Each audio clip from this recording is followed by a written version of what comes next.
여러분 안녕하십니까? 이충건 방송의 이충건입니다. 오늘은 전설적인 월가 주식 대가들의 손절매 원칙, 손절매는 주식 투자의 보험으로 반드시 필요하다. 따라서 자기만의 원칙이 있어야 한다라고 하는 내용을 가지고 말씀을 드리겠습니다. 방송에 앞서 아직 이충건 방송의 구독자가 아닌 분은 동영상 아래 붉은색의 구독을 눌러주시기 바랍니다. 방송 제작에 큰 힘이 됩니다. 주식 투자 시 중요한 것의 하나는 손절매입니다. 개인 투자자들이 손절매를 못하면 원금까지 손실을 볼 수가 있습니다. 그래서 반드시 자기만의 손절매 기준을 정립해야 합니다. 성공한 투자자의 가장 큰 특징은 손절매를 잘한다는 것입니다. 손절매는 로스컷 또는 스톱 로스라고도 하는데 주가가 단기간에 상승할 가능성이 없거나 혹은 현재보다 더 하락할 것이 예상될 경우에 손해를 감수하면서도 보유하고 있는 주식을 매입 가격 이하로 판매하는 것을 말합니다. 다시 말하면 본인이 매수한 종목의 주가가 하락해서 손실 난 경우 회복될 때까지 기다리지 않고 그 시점에서 손실액을 확정시키는 행위입니다. 이러한 손절매는 장기 투자를 하든 중장기 스윙 매매를 하든 단타를 하든 스케일핑을 하든 투자 기간과 기법에 상관없이 주식 투자에 있어서 상당히 중요한 개념입니다. 여기서 스케일핑이라고 하는 것은 주식 보유 기간을 통상적으로 2분 내지 3분 또는 1분 이내 초단위로 짧게 잡아 하루에 많게는 수십 번, 수백 번 주식 거래를 하면서 매매 차익을 얻는 기법입니다. 스케일핑을 전문으로 하는 사람을 스케일퍼라고 합니다. 최근 정시 급락으로 개인 투자자들의 근심이 깊어지고 있습니다. 종합주가지수가 고점 대비 크게 하락하는 동안에 개인 투자자들은 줄곧 매수했기 때문에 손실이 났을 가능성이 높습니다. 증권사 PB들도 개인들에게는 항상 기회같이 손절매를 해야 한다고 하지만은 막상 그런 상황에 놓이게 되면은 망설이게 되는 것도 사실입니다. 전문 투자자도 손절매가 어려우니 개인 투자자들은 더 어려울 수가 있습니다. 만약 주식 투자를 하면서 손절을 제때 하지 못하면 돌이킬 수 없는 상황에 빠지게 됩니다. 미리 손절을 했더라면 조금만 손해보고 끝날 일을 계속 보유하다가 훨씬 더 큰 손해를 보게 됩니다.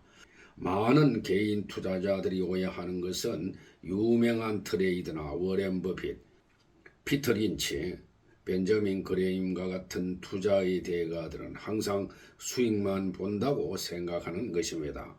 하지만 실상은 그렇지 않고 이들도 투자에 실패하는 경우가 있습니다. 이들이 다른 사람들과 다른 점은 자신만의 손절매 원칙에 따라서 기계적으로 손절한다는 것입니다. 일반적으로 성공적인 주식 투자 성률은 높게 잡아도 70% 정도입니다. 70% 정도 성률은 최상위 트레이드로 보아야 합니다. 즉 10개 종목을 사면은 아무리 주식 투자를 잘하는 사람도 약 3개 종목에서는 손해를 볼 수 있다는 것입니다. 그렇지만 손익금액을 종합하면 결과적으로 수익을 내고 있는 것입니다. 성공적인 주식 투자자가 되기 위해서는 적절한 시점에 기계적으로 손절하는 습관이 반드시 필요합니다. 특히 개인 투자자들은 수익보다는 생존을 우선시하는 마인드를 가져야 시장에서 오래도록 살아남을 수가 있습니다. 손절매는 투자자에게 괴롭고 고통스러워도 반드시 필요한 보험 내지 습관임을 인식하고 몸에 익혀야 합니다. 그렇다면 전설적인 월가의 주식 투자 대가들은 하락장이나 조정기에 과연 어떠한 행동을 취했을까요? 요즘 같은 주식 약세장에서 가장 주목할 만한 주장을 한 주식 투자 대가는 월가의 최고의 투자 전략가로 꼽히는 윌리엄 오닐입니다. 그는 강세장을 연출했던 1961년 보유 종목 6개가 매일 올라가는 재미에 푹 빠져 있었습니다. 그러나 이때 그가 한 일이라고는 돈이 생기는 대로 계속해서 주식을 사는 것이었습니다. 그런데 갑자기 주가가 하락세로 돌아서더니 언제인가 싶게 바닥을 향해 추락을 했습니다. 결국 그는 간신히 원금을 건지는 선에서 거래를 끝냈습니다. 그는 이때의 투자를 계기로 대부분의 투자자들이 평가 이익이 나다가도 결국은 원금을 겨우 건지거나 손실이 가장 큰 이유는 명백한 매도 원칙이 없었기 때문이라는 결론을 냈습니다. 그래서 윌리엄 오닐이 내놓은 손절매 전략은 이른바 3대1 법칙입니다.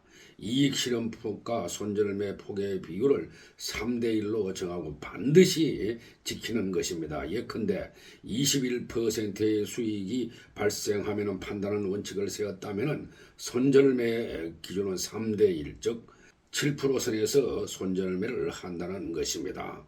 마찬가지로 9%의 수익이 나면 팔기로 했다면 3% 손해가 나면 반드시 손절매를 하고 15%의 수익률을 목표로 했다면 3분의 1인 5%의 손해가 나면 손절매하라는 것입니다. 하락장에서처럼 시장이 어려워 수익을 내기 힘들 때는 이익 실현표가 손절매 폭을 내려잡는 것을 권했습니다. 이렇게 하면 3번 실수해도 한 번 성공으로 손익을 상쇄할 수 있다는 것이 그의 생각입니다. 물론 이것은 아무 종목이나 사고 팔면서 해야 할 일이 아니라 명확한 매수 기준에 근거한 종목에 투자했을 때의 매도 원칙입니다. 그리고 월가의 이단아, 추세 매매의 아버지, 정권왕의 별명을 가진 데이트레이딩의 전설적인 투자자인 제럴드 로버는 매수 가격보다 하락할 때는 물론이고 이익이 난 상태에서도 고점 대비 10% 하락하면 가차없이 매도하라고 했습니다.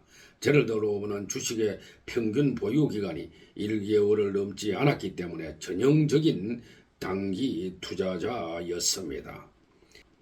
제시 리버모어는 투자 금액의 10%가 넘는 손실이 발생할 경우에 반드시 거래를 정리하라고 했습니다.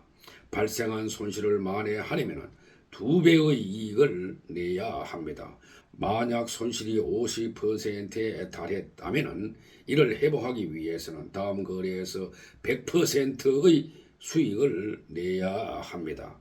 그도 손절매 10%의 원칙을 반드시 지키라고 했습니다. 이렇게 하면 3번 실수해도 한 번 성공으로 손실을 상쇄할 수 있다는 것입니다. 그리고 최근 모든 증권회사 앱에서는 자동 매매가 가능하기 때문에 미리 손절매 기준을 정하여 매도 설정을 할 수가 있습니다. 특히 증권회사 앱을 자주 못하는 사람들은 자동 매매를 고려해 보길 바랍니다. 물론 단타 매매를 하는 데 있어서 중요한 것은 해당 종목의 주가 지지선, 저항선, 정고점, 장대 양봉, 차트 흐름, 그리고 손절매 득입니다. 매수를 한 후 손절매 가격을 정하여 바로 자동 매매를 걸어두는 것도 한 방법입니다. 결국에는 이런 습관이 언젠가 발생할 수 있는 큰 손해를 막아줄 수 있기 때문입니다. 손절매는 투자자에 있어 보험과도 같습니다. 어쩌면 회복이 불가능할지도 모르는 손실에서 투자자를 지켜줄 수 있는 유일한 길은 손절매라는 것을 기억해야 합니다. 주식 투자에서 손절매만큼 고통스럽고 쏙 쓰리는 일은 없을 것입니다. 하지만은 자신의 실수를 인정하고 과감하게 도려낼 때 성공 투자는 한 걸음 다가갈 수가 있습니다. 일반적으로 권장하는 손절매 방법은 상述한 바와 같이 5% 내지 10% 정도에서 손절매 하라는 것입니다. 손실률이 마이너스 50%가 되면 복구하려면 100%나 상승해야 원금이 되는 것입니다. 사실상 거의 불가능하다고 하겠습니다. 그래서 초기에 손실을 끊어야 하고 손절매를 해야 합니다. 눈물을 머금고 손절을 해야 한다는 것입니다. 개인 투자자들이 장이 좋을 때 들어와서 조금씩 많은 돈을 벌다가도 결국에 돈을 잃는 것은 손절매를 하지 못하기 때문입니다. 그 점을 명심하기를 바랍니다. 최근 국내 주식시장의 하락장을 어떻게 해석할지는 투자자 각자의 몫입니다. 투자 대가들의 매매 원칙에서 보았듯이 손절매를 해야 할 때로 볼 수가 있고 추가 매수의 기회로 삼을 수도 있기 때문입니다. 그러나 투자 대가들이 전하는 한결같은 메시지는 자신만의 분명한 매매 원칙과 손절매 원칙을 세우고 이를 반드시 지키라라고 하는 것입니다. 오늘 방송은 여기서 마치겠습니다. 제 영상을 끝까지 시청하신 여러분들께 감사의 말씀을 드립니다.